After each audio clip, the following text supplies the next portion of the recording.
안녕하십니까. 거북당 한수부입니다.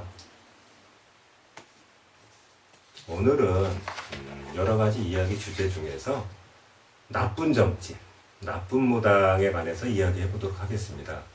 저도 무당이 되기 전에 신병을 앓을 때 너무 힘들었고, 그럴 때 어딘가에 의지하고 물어보고 싶었고, 내가 왜 이런 증상이 나타나나 너무 힘들었기 때문에 점집을 순례를 많이 하고 다녔었어요. 이제 그러고 보니까 이제 그 시절에 바깥에서 보는 나쁜 무당과 지금 이 세계에 몸을 담고 있는 내부자로서의 나쁜 무당의 이야기를 나누어서 해볼까 합니다. 제가 2012년 9월 달에 이제 뭐 우여곡절과 풍파를 겪다가 이제 신을 받게 됐어요. 근데 그해 한 3, 4월부터는 뭐 거의 점집을, 전국에 있는 점집을 순례를 하고 다녔는데, 참 지금도 잊혀지지 않는 참 나쁜 무당이 있었어요. 점을 보러 갔습니다. 그러면 10군데면 10군데, 20군데면 20군데 다 신의 제자의 길을 갈 수밖에 없을 것이다 하고 예언은 거의 비슷하게 해주셨는데, 이제 그 표현 방식에 있어서 충북의 어느 곳에 있는 무당이 하나 있었어요. 근데 하는 이야기가, 너 올해 8월 8일 양력 기준으로 8월 8일 날까지 신고 안 하면 넌 거리에서 객사한다 바로, 이렇게 사람을 가지고 겁을 주는 거였어요. 근데 차마 앞에다 대놓고 이 XX 같은 인간아 하고 욕은 못하고 속으로 그랬습니다. 사람이 오기가 나더라고요. 아무리 힘들고 불면에 시달리고 일상생활이 손에 안 잡히고 했지만, 그래 너 두고 봐라. 내가 8월 8일 날을 견디고 넘어간 다음에 무당을 찾아서 신내림굿을 하겠지만 너라는 인간한테는 안 한다 하고 넘어갔어요. 그리고 그 다음 달인 9월 7일 날 인천 쪽에서 이제 신내림굿을 했는데, 결론은 그거죠. 사람의 죽음과 삶을 놓고서 그렇게 협박조로다가 몰아붙여가지고 금전적인 이득을 취하면 글쎄요, 그거 얼마 못 가더라고요. 근데 나중에 한 3년 그러고 나서 흐르고 나가지고 그 무당을 우연히 만나게 됐어요. 한때는 외제차, 뭐 진짜 독일제 외제차를 몰고 다니고 진짜 호화롭게 하고 다녔는데, 그거는 안 물어봤습니다. 속으로 그랬어요. 그 사람은 그 말한 거를 갖다가 잊어먹었는지 모르겠지만 속으로 저는 생각했죠. 그렇게 사람들 협박하고 겁박해가지고 돈을 벌었으면 잘 살아야 될 텐데 국산차, 중고차, RV 하나 타고 나타났더라 이겁니다. 그거 절대로 못할 짓이고요. 그런 점집은 찾아가시면 안 됩니다. 사람의 죽음을 가지고 삶과 죽음을 가지고서 겁박하는 무당. 첫 번째로 안 좋은 무당이고요. 두 번째로 제가 겪은 거를 중심으로 해서 말씀드리는 겁니다. 실명은 거론을 할 수가 없겠죠. 근데 어떤 무당의 점을 보는 걸 우연히 보게 됐어요. 옆에서 몇 사람에 걸쳐서 점을 보는 걸 보게 됐는데, 참 이게 무당이 무당을 흉본다는 게 조금 저도 좀 껄끄럽긴 해요. 이 세계에서 욕먹을 것 같고. 그러나 무당이기 전에 사람이 먼저 인간이 돼야 되는 거라고 생각을 하고 진솔하게 말씀을 드려볼까 합니다. 어떤 무당이 자신이 굉장히 점을 대한민국에서 몇 손가락 안에 들어갈 정도로 잘 본대요. 근데 그런 거 없습니다. 점괘가 잘 나오는 건 그 제갓집과 연분이 맞아야만 점괘가 잘 나오는 것이고, 진짜 어떤 경우는 잘 안 나오는 경우도 혹간가다 있어요. 근데 그렇게 자기 자랑하는 무당치고 제대로 된 무당은 없는데, 이 무당님께서 이야기하는 거를 들어보니까 각 제갓집의 상황이 틀리고 해결 방법이 틀린데 시작 어투가 그거예요. 너 낙태했지? 너 태아령이 껴가지고 되는 일마다 막히고, 너 저기 되는 일이 없어. 구태해야 돼. 구태가지고 너한테 휘감아 있는 태아령, 낙태해가지고 죽어간 태아령을 갖다 떼어놔야 돼. 어이가 없더라고요. 왜? 점 보는 제갓집이 바뀌었는데 세 집, 네 집을 거쳐서 점을 보는데 레파토리가 비슷해요. 그게 안 통하면 또 무슨 얘기를 하느냐. 참 이게 맞으면 그만이고 안 맞으면 둘러 없는다는 식의 이제 점괘인데, 요즘 자동차가 많아요. 그만큼 사고사가 많습니다. 청춘에 죽는 사람 많고, 재벌 회장집, 대한민국의 유수의 재벌 회장집도 교통사고로 다 자제분 죽은 경우가 많습니다. 잘 사는 집이나 못 사는 집이나. 나 진짜 화나요. 그래서 오늘은 아주 까놓고 얘기할래요. 청춘의 왕기가 너를 갖다가 감싸고 있어갖고 청춘의 죽은 귀신이 때문에 너희 집이 되는 게 없고 사업도 망할 거고 다 꼬일 거야.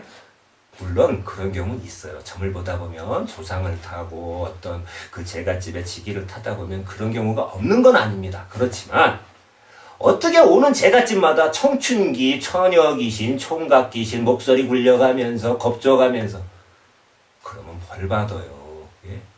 무당도 정도를 지켜야 됩니다. 그렇게 엎어치기 매다치기 그러다가 해가지고 대대손손 잘 살 것 같지만 그거 천벌 받을 일이고요. 그런 점집을 우리 손님들께서는 피하셔야 되고요. 그리고 낙태령 얘기를 흔히 그렇게 하는 그 무당 얘기를 했잖아요. 우리 한번 까놓고 얘기해 보자고요. 정상적인 부부가 부부 생활을 해서 영에 나간다 하더라도 경제적인 문제나 아니면 아기가 연년생으로 들어서면은 키우기가 힘들잖아요. 요즘 또 맞벌이 가정도 많고 그러면 불가피하게 낙태를 하는 경우가 비일비재합니다. 100%는 아니겠지만 평생에 걸쳐서 한두 명 낙태해 본 경우는 거의 경험이 있는 분들이 많은데 그렇게 따지면 다 폐활량에 휘감겨가지고 되는 일 하나도 없고 다 폭삭 망해야 되고 그 집은 진짜 불나고 수재당하고 다 이렇게 해가지고 폭삭해야 되는데 그거 아닙니다. 그런 식으로 겁주면 안 돼요. 그리고 그런데 현혹되셔서도 안 되고요. 오늘 제가 좀 목소리 톤이 높아지는데 좀 이해해 주세요.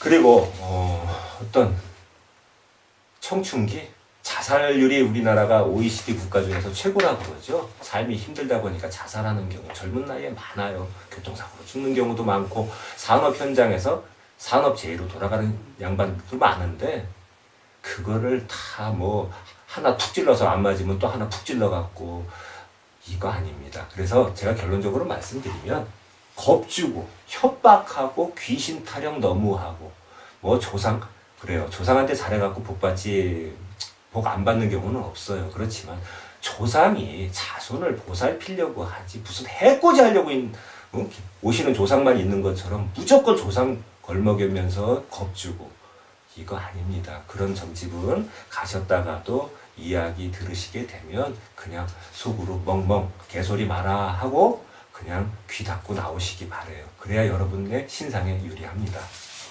그리고 이제 한 가지 더 덧붙여서 말씀드리고 싶은 거는 이제 점을 보러 오는 손님들 중에서 본인이 이제 오셔서 자기 친정 어머니나 친정 아버지, 어떤 때 시어머니 시아버지 아니면 삼촌이나 이렇게 연세 드신 어떤 그 친인척을 이렇게 이야기를 물어보실 때가 있어요. 그러면 이제 딱 이렇게 사주를 넣고 딱 보면 우리 같은 경우 이제 그 사람이 혼이 떴다는 그게 느껴져요. 이제 얼마 안 남으셨다는 게 느껴지는 경우가 있습니다. 그렇지만 그럴 때도 이 사람 얼마 못 살고 바로 죽어요 소리는 안 합니다. 사람의 죽음을 갖고서 애들 장난하듯이 그러는 거 아니에요. 그럼 어떻게 얘기하느냐? 저 같은 경우는 그렇게 했었어요. 여행 다니시고 싶은데 있다면 여행도 좋은데 보내드리시고 옷 같은 것도 좀 원하시는 색깔로다가 사 입혀 드리시고 맛나는 음식도 좀 많이 해드리세요. 원이나 없게 이렇게 좀 점잖게 돌려 얘기하는 편이에요. 어떤 사람이 죽음을 가지고서 겁박하고 난 진짜 그게 제일 싫고 무당이 되기 전이나 무당이 된 지금의 시점에서 보면 동일하게 어떤 사람의 죽음을 가지고 협박하고 부단하면 너희지 홀딱 뒤집힌다 그런 얘기는 제 성격상 하기 싫어서 안 합니다.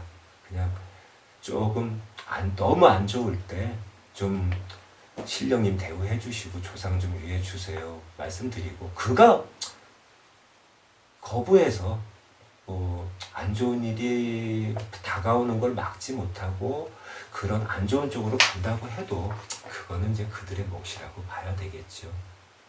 두서없이 이야기한 것 같은데요.